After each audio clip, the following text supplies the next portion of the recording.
So hello and welcome.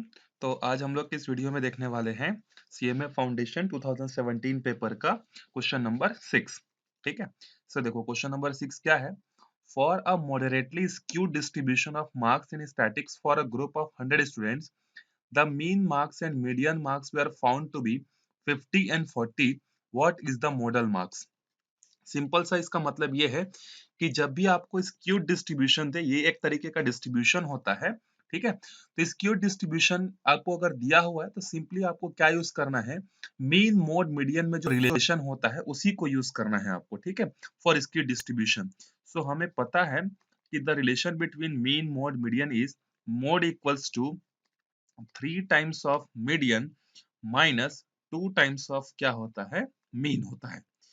तो देखो इस क्वेश्चन में मीडियन तो हमें गिवन है, कितना है हमारा जो मीडियन है वो 40 है।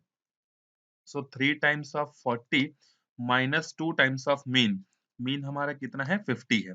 ये कितना हो जाएगा देखो 120, ये कितना हो जाएगा 100, तो मोड कितना बचा 20। So B is the correct answer. Question number 7 देखो, if x and y satisfy the relationship y equals to -5 plus 7x, the value of r। ये देखो ये linear relationship between x and y है। तो linear relationship between x and y क्या होता है, y equals to ax plus b। अगर कोई रिलेशन आपको इस फॉर्मेट में गिवन है तो आप यहाँ पर फोकस करोगे r की वैल्यू निकालने के लिए कि x का जो कोइफिशिएंट है ये पॉजिटिव है कि नेगेटिव है। जैसे यहाँ पर x का कोइफिशिएंट क्या है a, तो अगर x का कोइफिशिएंट अगर पॉजिटिव है तो r की वैल्यू +1 होगी, अगर इसका कोइफिशिएंट नेगेटिव है तो इसका मतलब -1 होगी। सो देखो y इक्वल्स टू x का जो कोइफिशिएंट है वो +7 है, +7 है मतलब r की वैल्यू यहाँ पर क्या होगी +1 होगी। उसके बाद क्वेश्चन नंबर 8 देखो, when one regression coefficient is positive other would be, मतलब रिग्रेशन कोएफिशिएंट मतलब bxy एंड byx की बात कर रहा है। तो आपको पता है कि ये दोनों वैल्यूज या तो पॉजिटिव होंगी या दोनों वैल्यू क्या होंगी, नेगेटिव होंगी। तो अगर एक वैल्यू पॉजिटिव है तो दूसरी वैल्यू भी क्या होगी, पॉजिटिव ही होगी, अपोजिट अपोजिट नहीं होगी। उसके बाद देखो question number 9, the line y equals to this is a regression equation of, y पहले लिखा है x बाद में लिखा है मतलब y ऑन x होगा यहाँ पे। ठीक है। उसके बाद देखो नेक्स्ट क्वेश्चन में हमारे पास यहाँ पर क्या दिया है देखो कि the odds in a favour of one student passing a test is. देखो जब आपको ऑड्स इन अ फेवर देगा ना तो प्रोबेबिलिटी आपको कैसे निकलेगी, मतलब आपको ये दिया रहता है जैसे कोई भी दो चीज है वो a:b के फॉर्मेट में है। ठीक है। और बोल रहा है कि ऑड्स इन अ फेवर, तो जब आपको प्रोबेबिलिटी निकालनी हो ऑड्स इन अ फेवर तो पहला number divided by a plus B. और अगर आपको ऑड मतलब ऑड्स अगेंस्ट देगा तो अगेंस्ट जब देगा तो पीछे वाला नंबर ऊपर में रहेगा और नीचे में a प्लस बी रहेगा। ठीक है। सो पहले लाइन में बोल रहा है the odds in favour of one student passing a test is 3/7। मतलब ये सिंपल सा प्रोबेबिलिटी की बात कर रहा है कि प्रोबेबिलिटी ये दिया हुआ है कि एक स्टूडेंट जो है पास कर जाएगा एग्जाम को, probability of one student passing. अब ऑड्स है तो पहला वाला नंबर 3 और नीचे में क्या आएगा, दोनों का समेशन, तो कितना हो जाएगा 3/10। तो एक स्टूडेंट जो पास होगा उसकी प्रोबेबिलिटी कितनी होगी 3/10, क्योंकि ऑड्स इन फेवर दिया है। अगले लाइन में देखो ऑड्स अगेंस्ट अनदर स्टूडेंट, मतलब यहाँ पर जो सेकेंड स्टूडेंट की बात कर रहा है उसका जो ऑड्स अगेंस्ट दिया है, तो अगेंस्ट मतलब अभी मैंने आपको बताया पीछे वाले नंबर से आपको करना है। सो सेकेंड क्वेश्चन हमारे पास है probability of second student pass equals to, second number 5 है, 5 अपॉन में 3 प्लस 5 मतलब 5 अपॉन में ये हो जाएगा 8 हो जाएगा। ठीक है। इसके बाद क्वेश्चन बोल रहा है कि द प्रोबेबिलिटी दैट बोथ पास, मतलब दोनों के दोनों पास होने चाहिए। So probability of both the student पास, इसका मतलब क्या है कि स्टूडेंट 1 भी पास होना चाहिए एंड स्टूडेंट 2 भी पास होना चाहिए। सो पहले स्टूडेंट की पास होने की जो प्रोबेबिलिटी है वो कितनी थी, 3/10 थी। और एंड का मतलब क्या होता है, मल्टीप्लिकेशन होता है। और दूसरे स्टूडेंट की कितनी है, 5 अपॉन में 8 है। तो 5 अपॉन में 8, 5 1 जा 5 2 जा, सो 3 अपॉन में 16 है। क्या ऑप्शन में 3 अपॉन में 16? Yes, option number D is the correct answer. चलो आगे बढ़ते हैं क्वेश्चन नंबर 11 पे। Probability of throwing an even number with an ordinary 6 faces dice is, मतलब क्वेश्चन का मतलब ये है कि अगर एक 6 फेसेस डाइस को हम लोग थ्रो करते हैं तो उसमें इवन नंबर आने की प्रोबेबिलिटी क्या होगी। तो आप सबको पता होगा कि जब एक डाइस को थ्रो करते हैं तो उसके सैंपल स्पेस में क्या क्या हो सकता है, 1 आ सकता है, 2 आ सकता है, 3 आ सकता है, 4 5 और 6। तो उसके टोटल आउटकम्स कितने होते हैं, 6 होते हैं, 1 से लेकर 6 तक। अब उसमें से इवन नंबर कौन सा होता है, 2 4 6। सो फेवरेबल केसेस 3 है, टोटल केसेस 6 है, तो आंसर कितना होगा, 1/2 हो जाएगा। उसके बाद देखो next question, question number 12। If the relationship between two variables x and y is given by this, then the value of correlation coefficient between x and y। देखो इसी तरीके का क्वेश्चन हमने यहाँ भी सॉल्व किया था ऊपर में। तो यहाँ पर मैंने आपको बताया था कि x और y के बीच का रिलेशन कैसा होना चाहिए, y इक्वल्स टू समथिंग होना चाहिए। यहाँ तो y इक्वल्स टू दिया है नहीं, तो हम लोग एक काम करते हैं, यहाँ से y की वैल्यू निकालते हैं। तो 3y इक्वल्स टू -2x-4।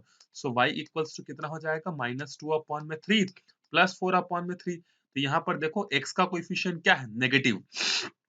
तो जब x का coefficient y equals to ax plus b में नेगेटिव होगा तो कोरिलेशन कोएफिशिएंट भी क्या होगा, नेगेटिव होगा। ठीक है, चलो आगे बढ़ते हैं। State whether the following statements are true और फॉल्स। तो देखो यहाँ पर आपको ट्रू और फॉल्स नहीं देगा, यही क्वेश्चन को ना वो एमसीक्यू बना के देगा। तो एमसीक्यू बना के देगा तो उस हिसाब से आप स्टडी करना है इसको। Mode is the value of the maximum frequency. तो इसका आंसर है ट्रू। मोड किसको बोलते हैं, जब कोई ऑब्जर्वेशन सबसे ज्यादा बार रिपीट होता है, रिपीट होता है मतलब फ्रीक्वेंसी जब किसी की सबसे ज्यादा होती है तो वही तो हमारा मोड बनता है। The sum of individual observations from mean is 0। इसका कहने का मतलब यह है कि जैसे मान लो 3 नंबर है 1 2 और 3, तो 1 2 और 3 का मीन निकालेंगे तो मीन कितना आएगा, 2 आएगा। अब ये बोल रहा है कि अगर हर ऑब्जर्वेशन को हम लोग मीन से माइनस करें, तो जैसे 1 - 2 करेंगे तो क्या आएगा, -1, 2 - 2 करेंगे तो कितना आएगा, 0, 3 - 2 करने से कितना आएगा, +1। तो बोल रहा है कि कुछ ऑब्जर्वेशंस हैं उसका हमने मीन निकाला, फिर मीन निकालने के बाद डिफरेंसेस निकाले, हर एक ऑब्जर्वेशन का मीन से क्या डिफरेंस है, फिर अगर इन सबको हम लोग प्लस करते हैं तो क्या 0 आता है, देखो आ रहा है answer.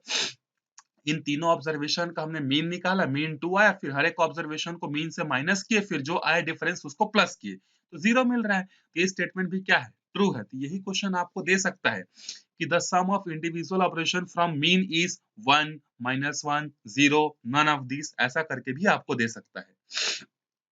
There is no difference between coefficient of variation and variance. ये चीज गलत है। कोएफिशिएंट ऑफ वेरिएंस अलग चीज होता है और वेरिएंस अलग होता है। कोएफिशिएंट ऑफ वेरिएशन में स्टैंडर्ड डिवीजन डिवाइड करता है, परसेंटेज के फॉर्म में होता है, और वेरिएंस का फॉर्मूला दूसरा होता है। ये दोनों अलग अलग है, ये स्टेटमेंट फॉल्स है। अगला क्वेश्चन है, median can never be equals to mean in a skewed distribution. ये गलत है।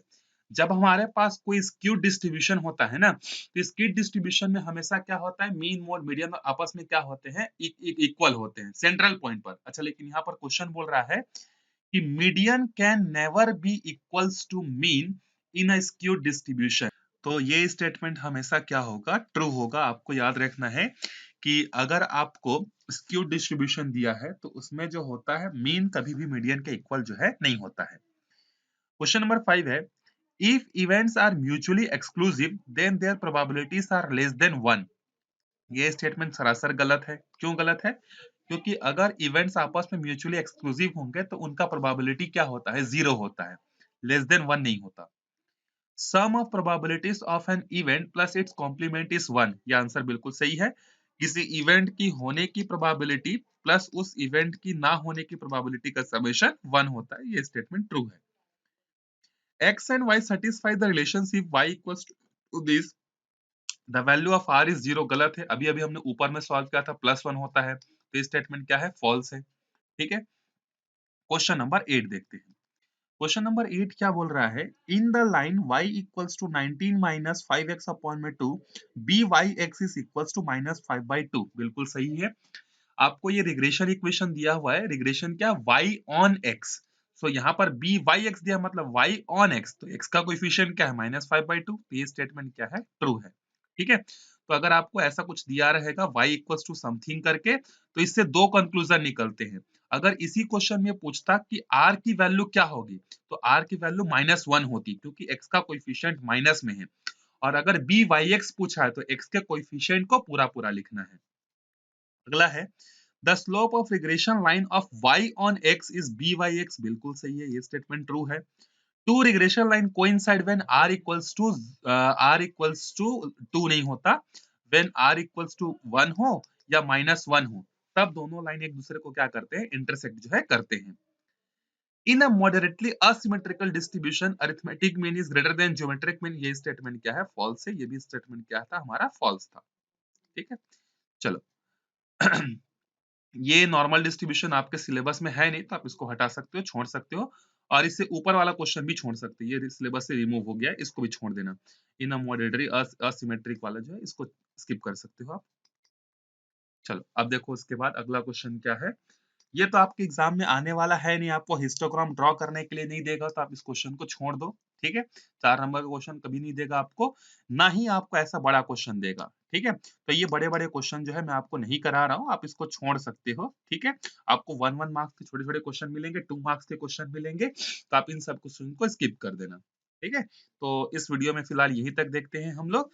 इसके बाद जो है हम लोग क्या करेंगे, अगले जो है 2020 पेपर को जो है हम लोग एनालाइज करेंगे और उसको सॉल्व करेंगे, वो बहुत ज्यादा इंपॉर्टेंट है।